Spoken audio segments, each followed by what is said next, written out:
एक दिन रामू सुबह सुबह उठता है और झोला लेकर जंगल जाने लगता है। उसे रास्ते में प्यास लगती है तो वह एक पेड़ के नीचे बैठ जाता है। वह अपने साथ पानी लाना भूल चुका था। कुछ देर आराम करने के बाद वह फिर से आगे की ओर जाने लगता है। रास्ते में उसे एक तालाब नजर आता है और वह आज तालाब के पानी को पीने का सोच लेता है।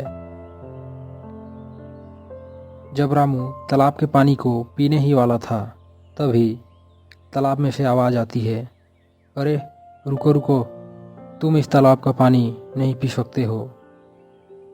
तब रामू कहता है, लेकिन मैं इस तालाब का पानी क्यों नहीं पी सकता? तुम इस तालाब का पानी अवश्य पी सकते हो, लेकिन पानी पीने से पहले मेरे कुछ प्रश्नों का उत्तर तुम्हें देना होगा। रामू कहता है, आप प्रश्न करें, मैं आपके प्रश्नों के उत्तर देने का प्रयास करूंगा।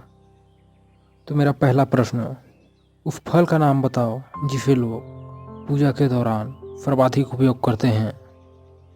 तभी रामू उत्तर में कहता है, हे महाशय, इसका उत्तर नारियल है। नारियल ही वह फल है जिसका उपयोग लोग सर्वाधिक मात्रा में करते हैं। बिल्कुल सही उत्तर।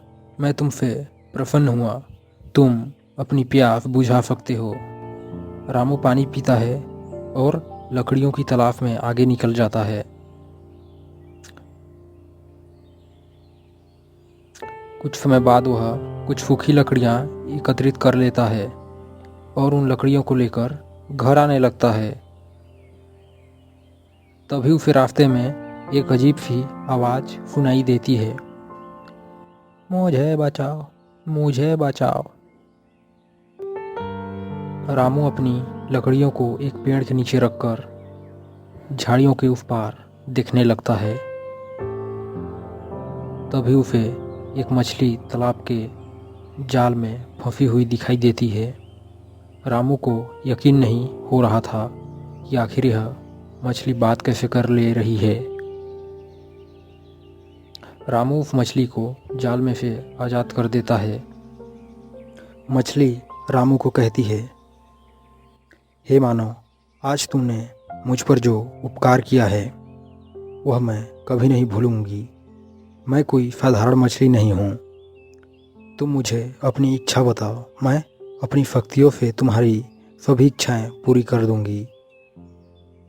हे मछली, अगर मेरी यह गरीबी खत्म हो जाए तो मुझे बहुत खुशी होगी। हे मानव, तुम्हारी यह इच्छा जरूर पूरी होगी।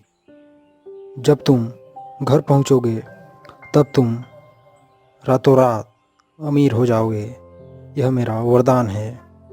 रामू यह सुनकर खुश हो जाता है और लकड़ियों को लेकर घर आ जाता है।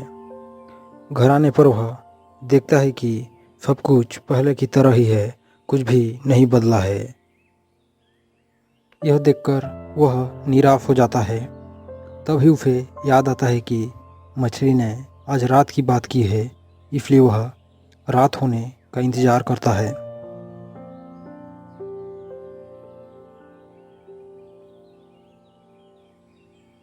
कुछ ही देर में रात हो जाती है, लेकिन रात होने पर भी कुछ नहीं बदलता। यह देखकर रामू के मन में शंका जाग जाती है,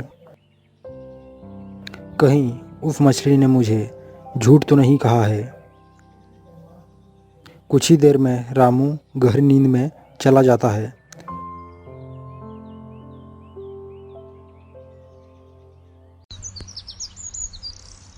जब सुबह उठता है तो देखता है कि वहाँ पर झोपड़ी की जगह एक आलीशान घर प्रकट हो चुका है। यह देखकर रामू खुश हो जाता है और उस मछली का धन्यवाद करता है। तभी वह मछली उसके सामने प्रकट होती है और रामू को कहती है, रामू, यह तुम्हारे नेक कर्मों का फल है जिसे तुमने स्वयं प्राप्त किया है।